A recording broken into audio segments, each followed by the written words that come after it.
Assalamu alaikum warahmatullah.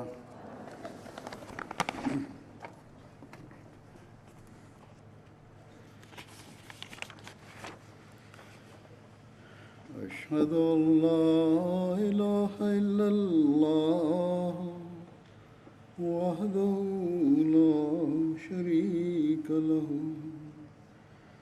وأشهد أن محمدا عبده ورسوله أما بعد فأعوذ بالله من الشيطان الرجيم بسم الله الرحمن الرحيم الحمد لله رب العالمين الرحمن الرحيم مالك يوم الدين إياك نعبد وإياك نستعين اهدنا الصراط المستقيم صراط الذين أنعمت عليهم غير المغضوب عليهم ولا الضالين. Today, with the grace of Allah, we are reaching the conclusion of this year's Ijtema. Alhamdulillah, alongside the continued progress of the Jamaat, Lajna Imaillah UK has taken many steps forward during the past few years.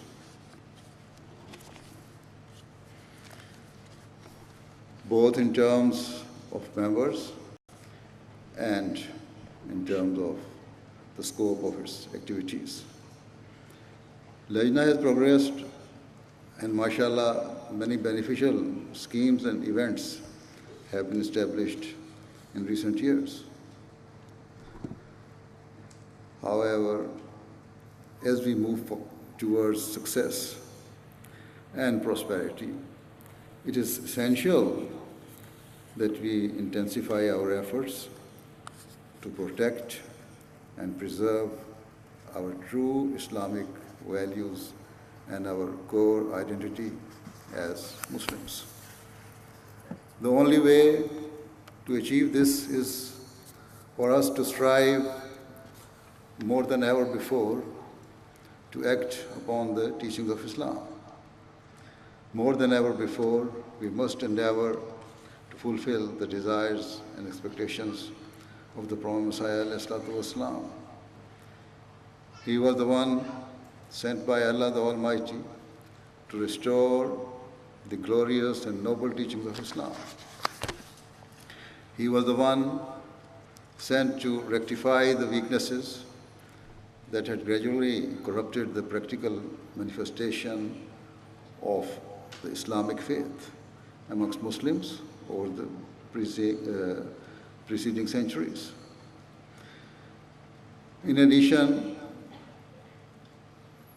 to restoring the lost Islamic values within Muslims, he was also sent to convey the message of Islam to the corners of the earth and to enlighten the people of all faiths and beliefs to the incomparable and universal teachings of the Holy Quran. It is for this reason that Prophet Messiah ﷺ stated that his era was the era of the propagation of the true teachings of Islam. We proudly claim to be his followers, and so it is our solemn duty to inform others that the adoption of Islam's pure teachings is the means of salvation and true prosperity for the world at large. It is our obligation and our lifelong mission to illustrate through our own lives that Islam's teachings are the means of attaining true peace of mind and contentment within our hearts. Some people will argue that Islam has already spread globally and query what was or has been the benefit to the world. After all, there are said to be around 1.8 billion Muslims in the world, and amongst them are thousands of Islamic scholars who claim to be spreading its teachings. Yet, this has not led to true peace and prosperity within the Muslim Ummah or in the wider world.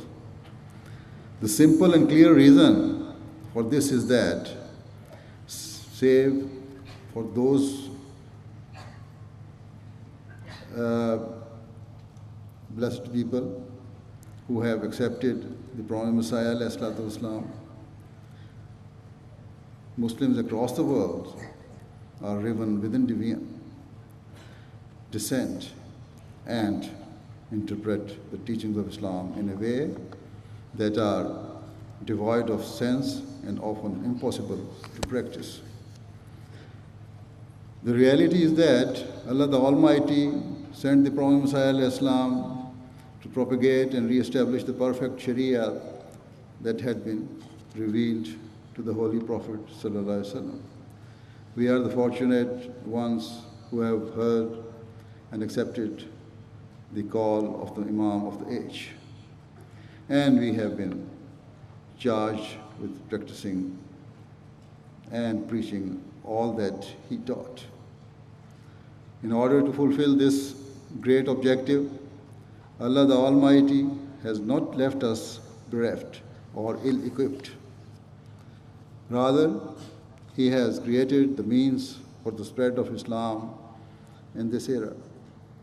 In today's world, television, radio, the internet, the print media, and social media are just a few ways through which communications have advanced to the point where global communication has become instantaneous.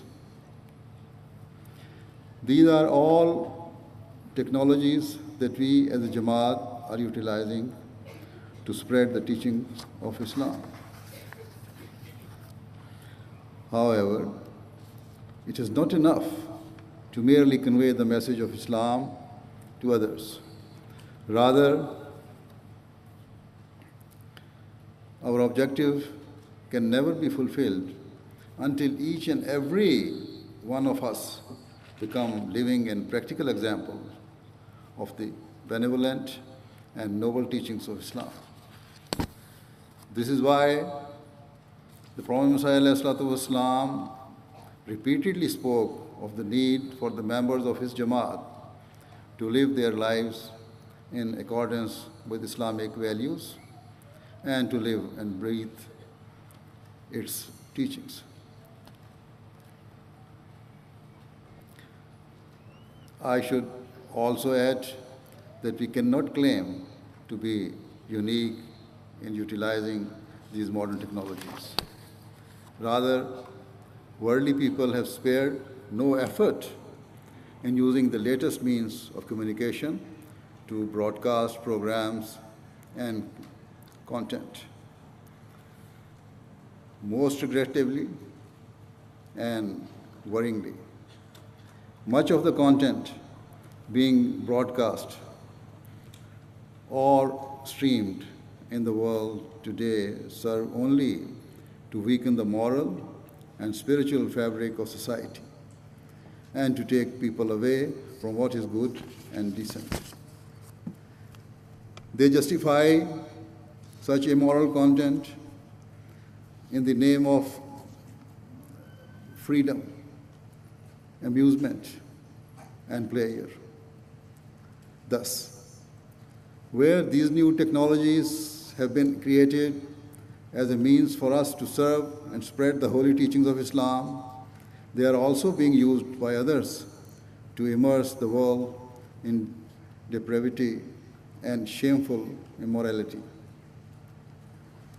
They are being exploited to lure mankind towards worthless, time-wasting pursuits that are often obscene. It has reached the stage where people in deprived and remote parts of the world can easily view videos produced in the developed world via social media that promote an unchaste and hedonistic lifestyle. When those people who are mired in poverty or held back to their circumstances of their nation see how people in rich countries are living, it incites frustrations within them. They crave the same levels of opulence and to partake in those artificial and shallow pursuits. As I said, on the one hand, we believe that modern technology has evolved according to the will of Allah to help us in the spread of Islam. Yet, on the other hand, it is also being used to promulgate vile content utterly devoid of morality and spirituality. For example, pornography or indecent films are widely available on the internet or broadcast on television. The private relations between men and women have been exposed before the entire world and normalized. This is the reality of the modern world, and so to reverse this moral decline and to promote righteousness and virtue is the great challenge of our time. You, as members of Lajna Imaillah, must rise to this challenge.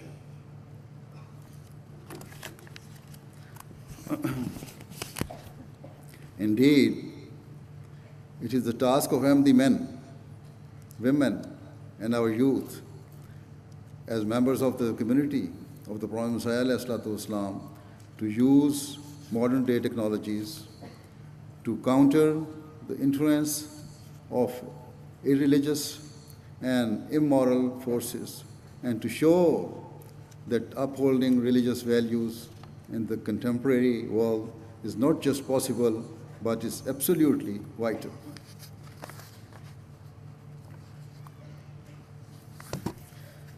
First and foremost, we must ourselves avoid the profane and the vulgar. We should view or partake in only those things that encourage piety, strengthen our faith, and enable us to gain the pleasure of Allah the Almighty. As people who have accepted the Prophet Messiah, we should absorb those things that increase our knowledge of his teachings, which are in reality the teachings of the Holy Quran and the Holy Prophet ﷺ. Consequently, we should take benefit of the positive aspects of modern technology while saving ourselves from its damaging and destructive powers. Regrettably, the truth is that many of our Jamaat members, both men and women, are ignoring their duty to spiritually and morally reform themselves, despite having taken the bath of the Prophet Messiah. They are becoming influenced by the materialistic and irreligious forces that darken today's society. They have fallen prey to the poisonous effects of modern technology and are spending far more time absorbing vain and superficial content than seeking to develop their bond with Allah the Almighty or increasing their spiritual and moral standards. Every one of us knows how much time we are devoting to watching religious programs or studying religious texts. In comparison to viewing content that promote materialism and immorality. In this era, Allah the Almighty has blessed us with MTA, which has many programs that increase a person's religious knowledge, and so Lajna members must strive to watch it as much as possible and to ensure their family members are also benefiting. Unquestionably, women play an indispensable role in society because the future generations lie in their laps and grow up in their tender care.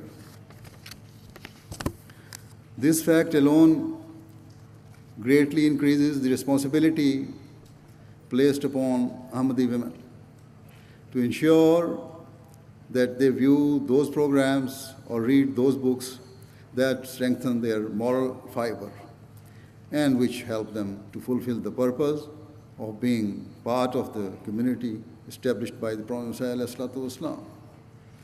To clarify, I do not mean that you should never watch any television other than MTA. However, try to watch those programs that your knowledge, that increase your knowledge or are beneficial to your daily lives. Some light entertainment can also be viewed to relax, but you must avoid programs that promote vulgarity or indecency. As a side point, MT is always looking for feedback and suggestions about what type of new programs can be produced to increase viewer interest and to further the moral and religious training of the Jamaat.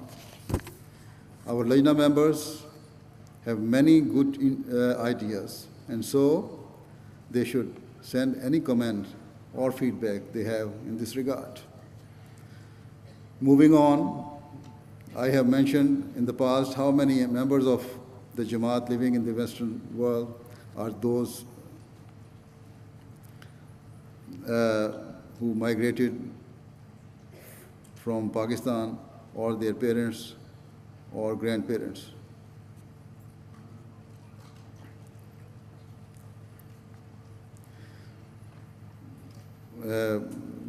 Parents or grandparents migrated here because they were deprived of freedom of religion in their homeland. However, if having attained religious freedom in this country, they are still not practicing their faith and neglect their religious obligations and become consumed by the material pursuits of the modern world, it cannot be said that the purpose of their migration has been fulfilled. Nor can it be said that they have lived up to their claim of desiring to openly practice their faith as Muslims. Given this, every Ahmadi woman should recognize that they migrated here for the sake of their religion. And so they must ensure that their own faith and that of their children remains rock solid. In addition, you should be grateful to the nation that has given you refuge, and the way to show true gratitude is to strive to bring the local people towards God Almighty. Rather than our Jamaat members, in the name of autonomy and prosperity, becoming immersed in the immoral activities and pursuits of today's society, we must steer clear of their ruinous and far-reaching consequences and try to protect others as well. Save yourselves from those sunken paths that are vacant of spirituality and morality, as they will not only harm you, but will also destroy the coming generations. This does not mean that you cannot integrate or contribute to the society in which you live. Many Ahmadis have grown up here or lived here for decades and are now fully attuned to the British customs and values and are themselves an integral part of this society. There is nothing wrong with this. To the contrary, every person, whether born here or whether they are an immigrant, should strive to integrate and fulfill their duties as a member of society and be a loyal citizen of the nation. Our faith requires Muslims to utilize their skills and capabilities for the benefit of the nation in which they live and to work towards its progress and development. Furthermore, to observe and learn from the local practices and traditions is a good thing, so long as those practices do not clash with the teachings of Islam. Simply put, an Ahmadi should remember that they must not allow themselves to become so engrossed or manipulated by their surroundings that they forget their basic religious teachings or ignore their duty to train their children according to Islamic teachings. Certainly, those who fail to protect and preserve their religious values are those who fail to fulfill their pledges. In these developed nations, moral values are declining day by day in the name of freedom and self-determination. Some of our Ahmadi women and girls are also being negatively affected by this, but they should realize that such so-called freedom bear no relation to the success and progress of their nation. Can it be said that going to nightclub whilst dressed in a way that exposes almost all of your body and dancing with men will help a country to develop and succeed? Certainly not. Can it be said that drinking alcohol and losing one's senses and acting shamelessly in something that will boost your something that will boost your country? Can this be considered service to one's nation? Of course not.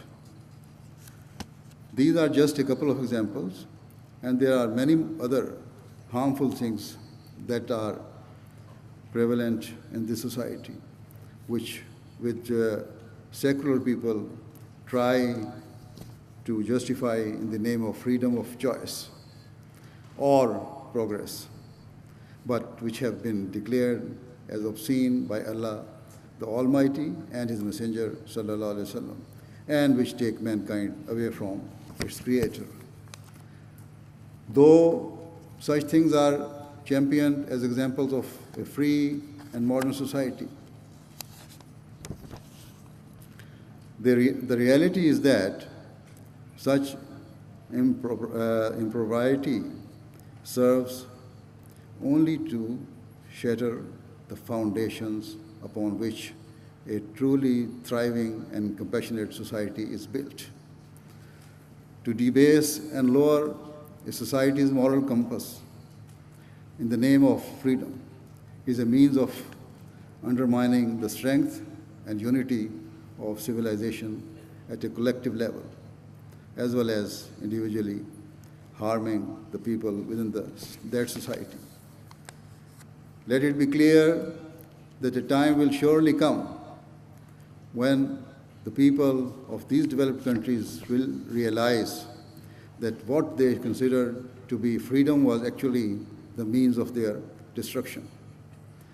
Now we have reached a stage where even some non-Muslims are speaking out to condemn these extreme levels of immodesty and indecency within their societies. And they admit that the lowering of moral standards correlate directly with the rise in frustration and anxiety amongst the general public. As a result, there is absolutely no reason for any of you to bear an inferiority complex or to feel embarrassed upon the practice of your faith. Worldly people may claim that exposing one's body, dressing suggestively, or bringing sexual behavior into the public arena are signs of progressive society, and one in which freedom of expression is valued. However, they could not be more wrong. All Ahmadis, whether men or women, whether young or old, must understand that from a religious perspective, such behavior is the height of immorality and cannot be tolerated by religious people who have pledged to prioritize their faith over all worldly matters. Therefore, whilst living in the Western world, it is of vital importance that Ahmadi Muslims guard themselves against the ills of society. As I said before, you should not just protect yourself, but should strive to save others from moral decay and highlight the importance of virtue and morality. This is how to serve your nation, and if you are sincere in this effort, then rest assured Allah's help and mercy will be with you every step of the way. In today's world, much is spoken about the importance of mental health and mental well-being. In this regard, always remember that real peace of mind is attained through the nearness of Allah, the Almighty, and not by pursuing the frivolous and futile attractions of the world. This point is made in chapter 13, verse 29 of the Holy Quran, where Allah the Almighty has very clearly stated, "Alā bi dhikrillahi tatma'innul qulūb." It is in the remembrance of Allah that hearts can find comfort. Here, Allah the Almighty has made it categorically clear that for a person to attain a state of peace and comfort, he must remember his Creator. This is not, God forbid, an unsubstantiated claim of the Holy Quran. In fact, history has proven it to be true. The lives of all the prophets of God and millions of sincere believers bear testimony to the fact that true peace of mind is achieved through the remembrance and worship of Allah, the Almighty alone. Hence, do not think that the so-called freedom of the modern world or material lifestyles can inspire peace within a person's heart. Rather, it is the remembrance of Allah that inspires a person towards genuine and lasting contentment. The reality is that righteous people feel satisfaction and joy in their hearts whenever they remember Allah the Almighty and reflect on His blessings and the beauty of His creation. For example, they recognize the glory of Allah as they pass by trees and forests. They perceive Him as the as they observe vast ocean and lakes or glorious mountain ranges. Seeing the beauty and perfect harmony of nature leads them to not only praise Allah, but also to reflect upon His majesty and consider how He created the heavens and earth and all that encompasses the universe. Anyway, the main point I wish to make is that Allah the Almighty has stated that true peace of mind cannot be attained through worldly freedom or by partaking in the meaningless attractions of the world. Rather, it can only be achieved through the nearness of Allah the Almighty and keeping Him in your heart and mind at all times. Remember, Islam is a religion of moderation and balance. It does not say that we must isolate ourselves or forsake all worldly pursuits. Instead, Allah the Almighty has commanded us to take benefit from and utilize the means of ease and comfort that exist in the world. There is no harm in pursuing those worldly or recreational activities that are good for our health or linked to our personal interest. However, we should never let them dominate our existence or become our life's purpose. We must never let them distract us from our foremost goal, which should be to remember Allah the Almighty and to seek His nearness. Never consider worldly pursuits to be the means of salvation or success, and certainly without the grace and mercy of Allah, even seemingly good things can prove dangerous. For example, salt water never quench a person's thirst, but will make him thirstier. And if he mindlessly continues to drink it, he will fall ill and eventually die. Consequently, even though water is the means of life, it can, if used improperly, be the source of our demise. We are all aware that when there is rainfall, the ground becomes fertile and lush, but when drought occurs, the land becomes barren and the grass becomes dry. Though we live in a relatively cool country, the summer temperature has been rising in recent years, and so even here we see how the grass loses its green color and dries out during hot and dry periods.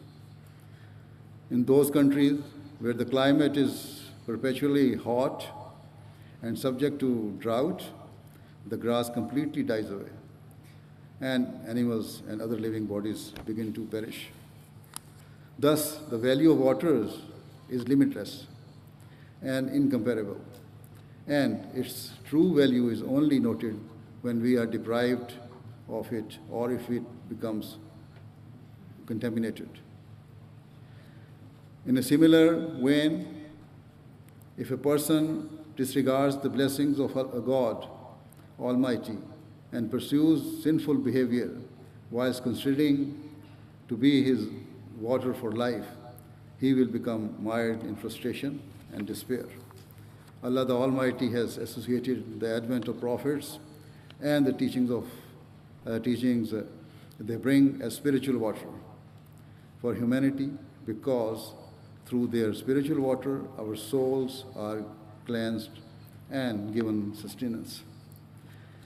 If we accept what they teach, then our lives are destined for success.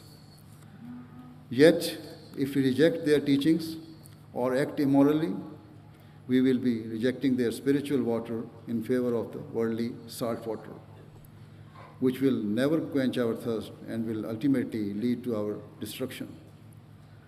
Never forget that we Ahmadis are the most fortunate people, as we are the direct recipients of the spiritual water given to the world in this era by the Prophet Messiah ﷺ.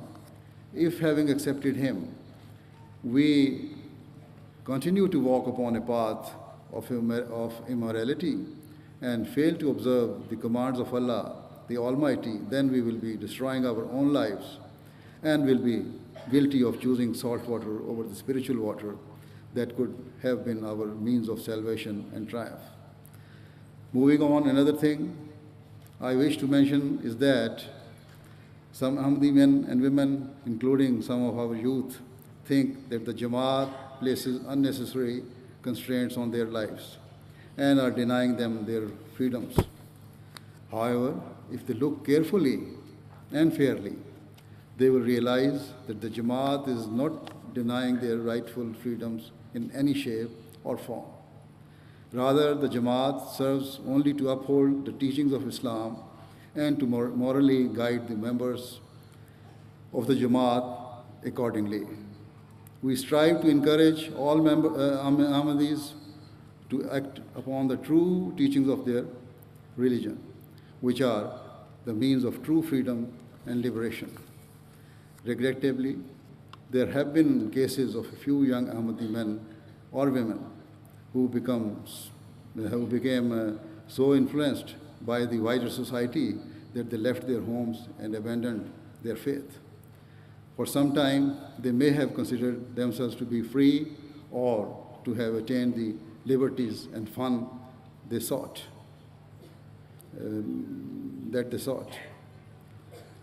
Yet, later on, many came to regret their decision and expressed their embarrassment and shame of having left the Jamaat and sought to re-enter its fold. They admitted that what they thought would be a life of freedom had proven to be the opposite, and soon realized they had embarked upon a destructive and dangerous path. Always remember that basic wisdom and intelligence requires, and indeed it is the teaching of God Almighty, that a person investigates and researches carefully the pros and cons before taking any step or life decision. We who call ourselves Ahmadi Muslims and claim to have accepted the promised Messiah Islam must not only weigh up the materialistic pros and cons, but should also assess the spiritual and religious benefit or harm before making a decision or adopting a new path. No matter the extent of the material benefits, a true Ahmadi should always be ready to give up such things if they do not correspond to their religious teachings. Priority should always be given to our spiritual and religious values. After all, we proclaim and pledge that we are the people who will forever give precedence to our religion over all worldly matters. Before ending, I also wish to remind you that the Holy Prophet ﷺ said that the modesty is an integral part of our faith. Thus, whilst living in the West, Ahmadi women should not follow those fashions and trends that are justified in the name of freedom of choice, but are in reality a means of immorality and immodesty. You should not adopt those fashion trends which expose your body, rather than preserving your modesty.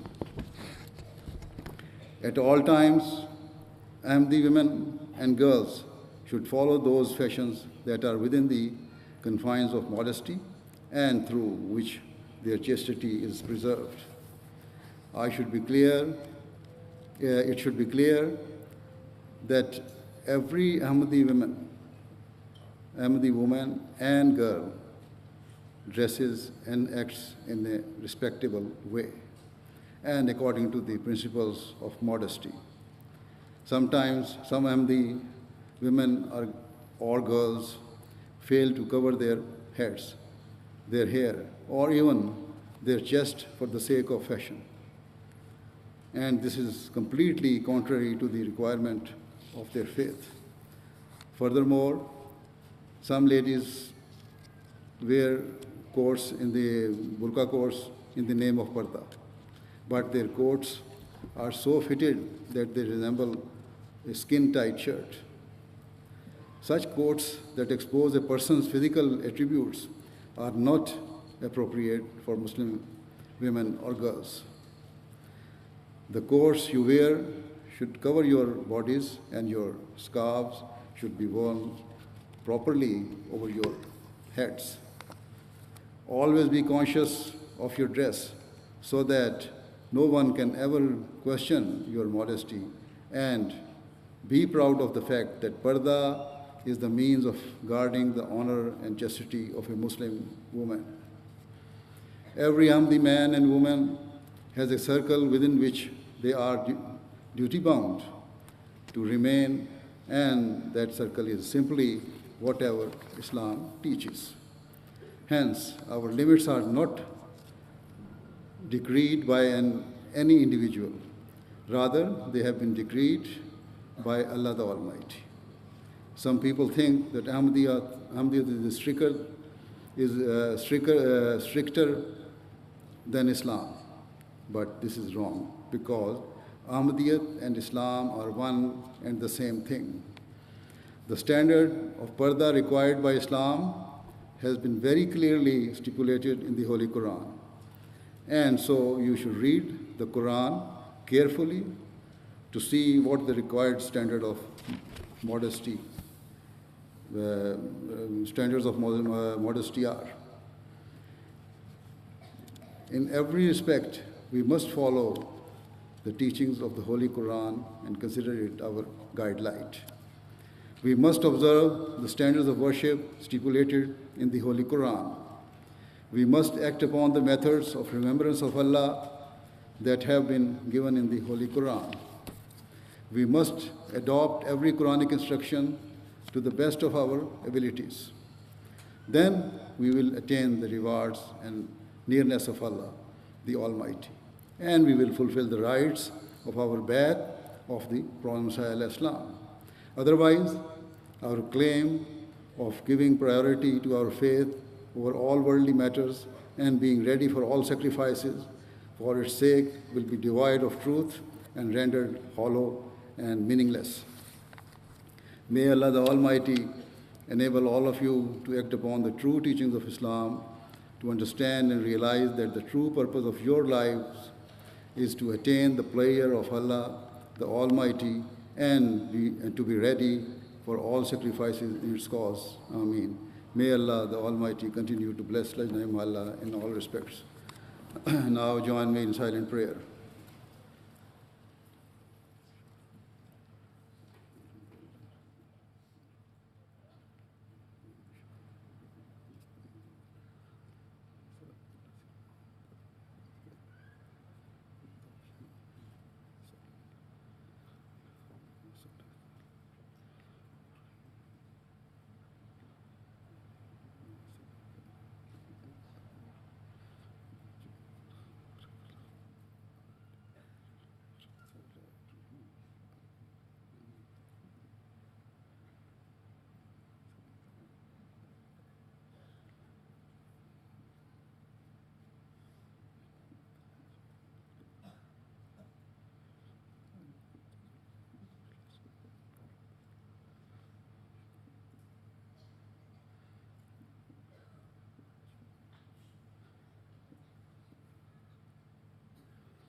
Ameen.